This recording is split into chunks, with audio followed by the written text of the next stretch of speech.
and welcome back to Tandem Talk. I'm Rachel. And I'm Olivia, and before we get started, we wanted to acknowledge our new space and sort of acknowledge our break, but we're just going to acknowledge it. We're not going to talk about it. That's going to be a separate episode, because today we have a lot to cover. A lot happened during the break.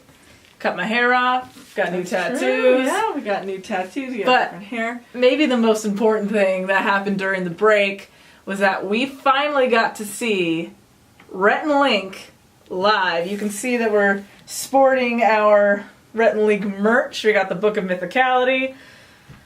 And we went to Atlantic City this past weekend to see their tour of Mythicality. But first, before we get into that, we kind of just want to explain briefly what Rhett and Link have sort of, how they've been in our lives. Yeah. Because they, surprisingly, have been in our lives for a very long time. We actually started watching them when YouTube was, like, first invented. Like, I remember it. Mm-hmm. And it was back in, like, 2006, 2007. And we would watch them and we were like, yeah, I really like these guys, but I don't really know. Who are they?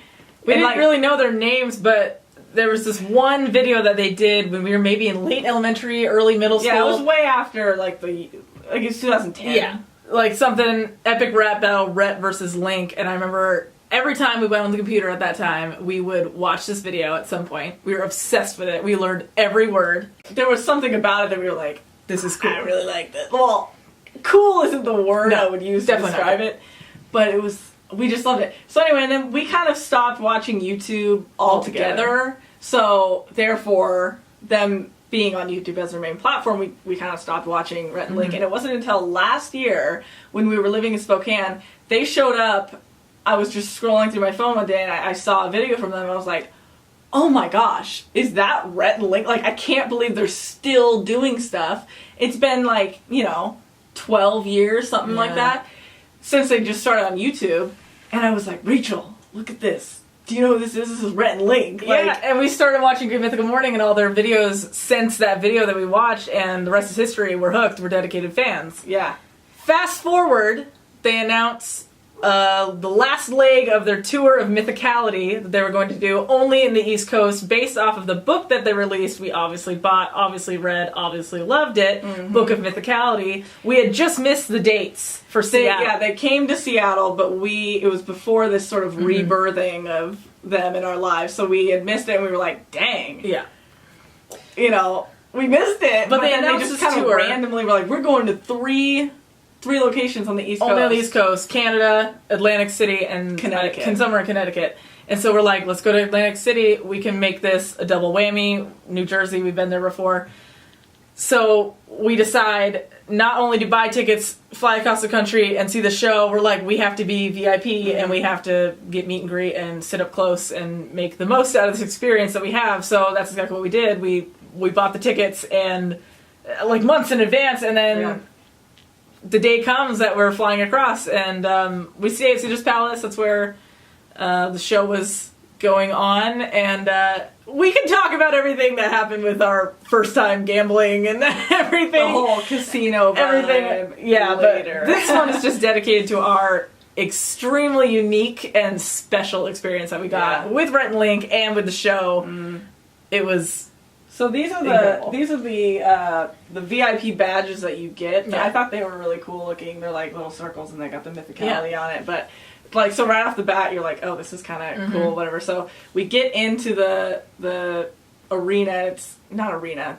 It's a proper theater. Like, it was a proper theater, and we were fifth row, right on the edge, like the edge seats, the aisle seats in the middle, and we're just like freaking out. We're just like, this is so exciting. And the first thing we do is we ask someone to take a picture of us. We were wearing these kind of like crazy cool outfits. I had this striped like this striped one-piece sort of jumpsuit, and you had like a velvet. I bought like a velvet thing that's underneath like a green jumpsuit, I guess. We're both wearing jumpsuits, which I felt a little dressed up, but I also didn't care. I was like, this is exciting. So we're sitting in our seats waiting for the show to start, and we're excited, and we don't know what to expect because we had made it a point to not spoil anything about the show for us, because we could have easily just looked up what happens in the show, but we're like, no, we gotta keep it a secret. Like, I want this to be a first experience. the show ended up being a lot more scripted than I figured it would be. Yeah, and I absolutely loved it. It was like actually like a sit down, you know, we're at a theater, we're watching a performance, and there were songs and bits and all that stuff. But we get to this point of the show where they're talking about Project Lionel, which is, if you know Rhett and Link, you most likely know what Project Lionel is. And if you don't know what we're talking about, we'll briefly kind of explain. But basically, we're recreating from Lionel Richie's debut album, right? This pose here of him lying flat down, and they say it's like the most amazing pose in R&B history, which I have to agree. And then at one point they were like, hey, we need 2 roommates from the audience. And I could tell at this point in the audience, we're already kind of being loud and out there and singing along, and not obnoxious. I don't think we're disrupting everything. We're just excited. And I think I could tell early on that they noticed that. But they said, we need 2 roommates, because this is the whole thing about their college roommates experience. And immediately, we sit there, we turn to each other, and we're like, us too, right? We shoot our hands up, and I can pinpoint the moment that Rhett was like, yeah, like, we're gonna pick those girls. And so they say, how about those 2 girls right there? Yeah, how about those 2 ladies right there? So, and then that was the moment my soul left my body. Yeah. And we were like, oh yeah, sweet. So we get up and we get on stage. And it was almost as if, like, suddenly I was on stage. Yeah. Standing next to Rhett, you were across the stage with Link, and I kind of, like, blacked out for a second, and then I came to, and I was like, oh, I'm in front of, like, all these people, like, I'm standing with Rhett having a conversation with him, like, this is not what I expected when I came into the show, but it was, like, incredible. It was super cool, and they were really fun. So the whole premise was that their whole idea was that we were going to compete against each other to see who can do a better Lionel Richie pose. And they had asked us, they're like, are you guys related? And we said, yes, we're twins. And he said, I figured. And he asked us how much we fight, how often we fight. And we said never, because we hardly ever fight. We said it's more of like an annual thing. Like if we do fight, it's like once a year. Yeah. And so they were like, well, we're going to do a competition between the 2 of you, and whoever can do this better wins a prize. That's what they said. Yeah. So I go off to the side. I'm with Link, and he's like, okay, so we're gonna blindfold you, make sure you can't see, hear, feel anything. So he hands me these headphones, and I put them in. He has this little like iPod thing, and he's like blasting Beyonce. I was like, oh, this is great. And then he put a blindfold on me. And then this other thing that went over my head, I can't. It looked like a giant fingerless glove, and I can't.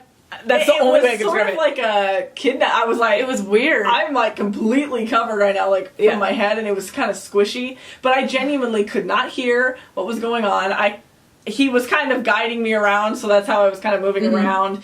I couldn't see, and then it was like, just all my senses were off except for Beyonce blasting in the ears. Meanwhile, Rhett has me, and he's like, you're gonna go first, and he's like, oh, take one last look at the Lionel post. I turn around, of course, it cuts to me, my face on the big screen. I'm like, okay, whatever. Little did he know, I actually do own this record, and I have owned this record, and I love this photo. So I sit down on this couch and immediately get in the pose. I mean, and they were both like, okay. And they're like, there are 6 points to a perfect Lionel pose. They're listing them off. I'm getting every single one. And they marked me down for not wearing white pants. Yeah. That was the only thing that they marked me down for. But they're like, I don't know if it's something they say every time or whatever, but they were genuinely like, we've never had someone be 6 for 6 like for the Lionel pose. I was like, okay. And so that was great. It was funny. And Link's down there like taking a photo of me. And I'm over there just jamming with this thing. And then it goes the whole length of the song. So the length of the song itself is 4.5 minutes. We were having a good conversation. Before that, we were up there for a few more minutes. So right now we're already at 10, almost 10 minutes. And I still had to do my pose, so we were like up on stage for a very long time. And so I feel this like poke right in my eye, and it ended up being Link, and I jumped, and it was kind of funny. He takes off the blindfold, and then it was my turn to go, and the pressure's on. The same thing happens. Okay, you can look at one more time at the screen. I look, and it's gone. It's just my face. I'm like, oh, okay, great, And for some reason, I get into the pose, and I just butcher it. I didn't totally butcher it, but comparatively, I think it looks worse than you thought. I think it might have looked worse than that. And it's so embarrassing because I do know this photo, and it's like so talked about within like Rhett and Link and their story and all that stuff.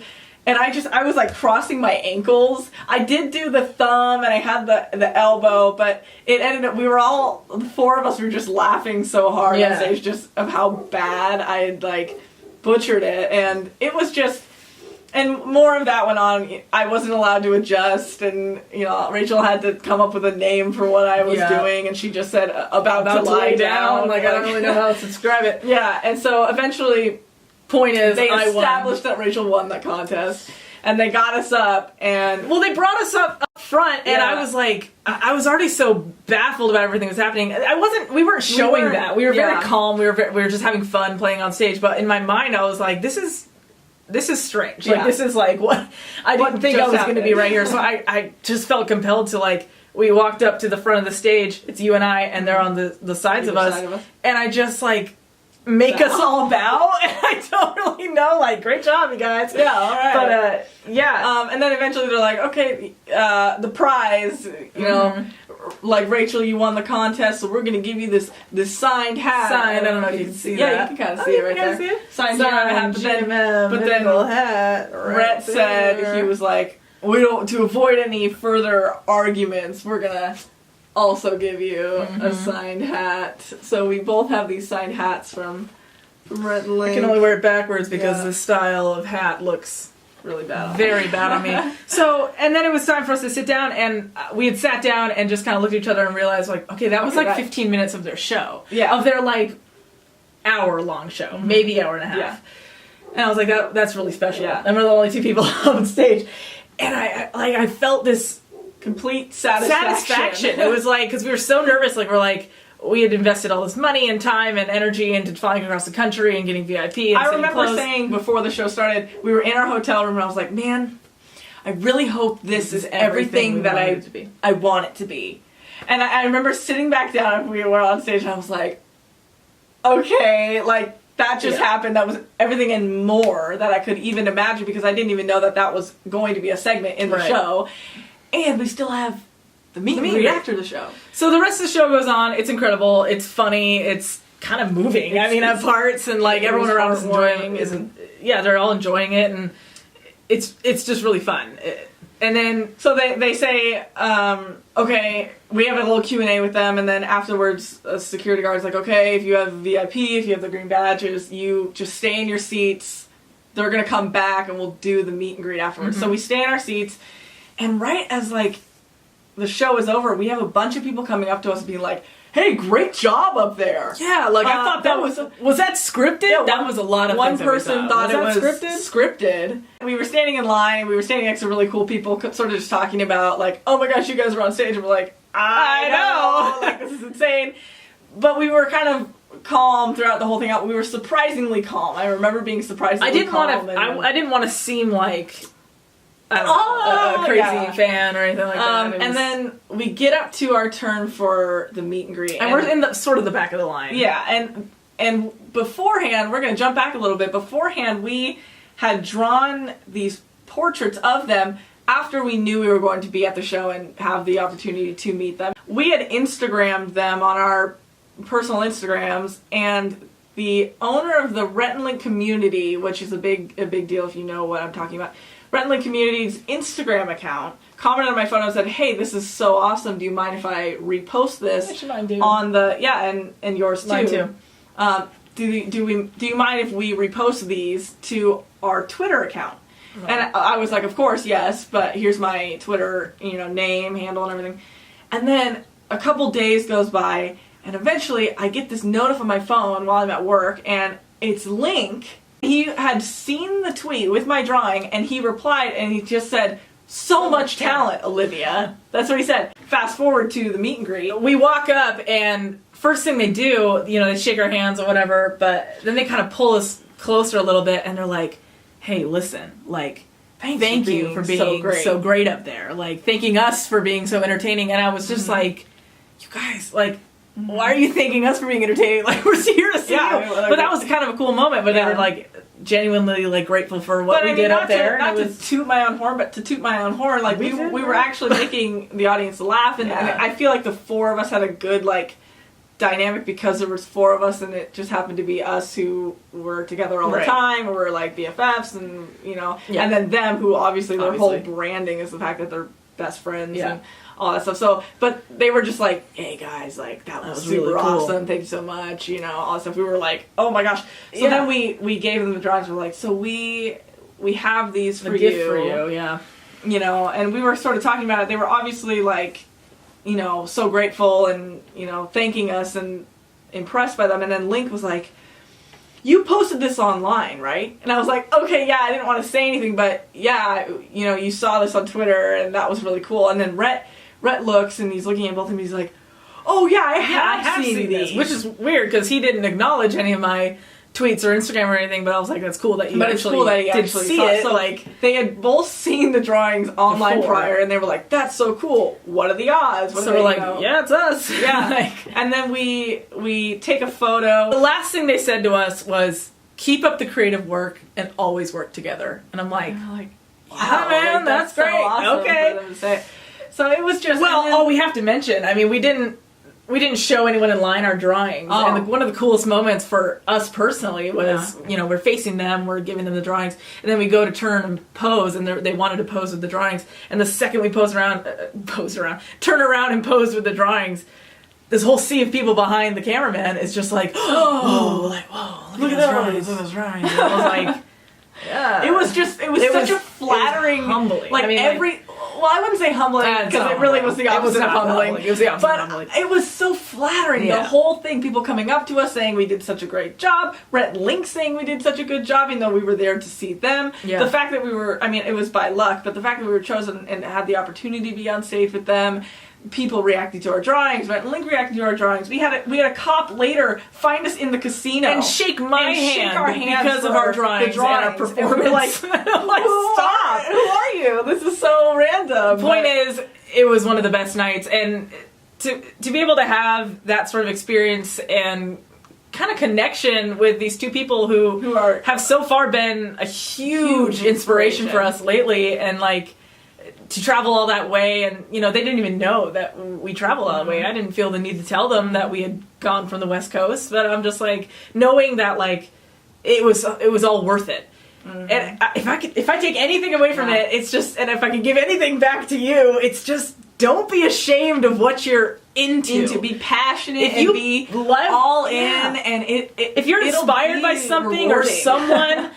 Make everything like the best opportunity with that, and go all out and find ways to let them know that they're big inspirations in your life, and because it's how to make having an experience to having an amazing experience, and the experience. And we sat there and we're like, we were the only two people in that entire theater who got to experience what we experienced that night. I know we're not the only two people in the entire tour who experienced it. There's two people every night who did that segment, but that night it was just like we got something different that was so special, and for us to be so inspired by them, it was an honor, and it was just incredible to be so close to them. I just remember, I'm still kind of living on the high of it right now. Like I get these moments of like, that happened. I can't believe that happened. Like, and they were so nice. So nice. They were like genuinely such nice, humble people. Like just genuine guys. Yeah. It was like, I expected nothing less, but like you don't want to be disappointed when you meet certain people, and they're not what you end up being. It's everything that you want and more, and they're so grateful for their fans, and for artists they said like that give them gifts and everything, and that was just cool to hear. And point is, love what you love, go all out, never kind of like something, and never ever be ashamed, because you'll get great experiences out of it. It's true. That's all I got.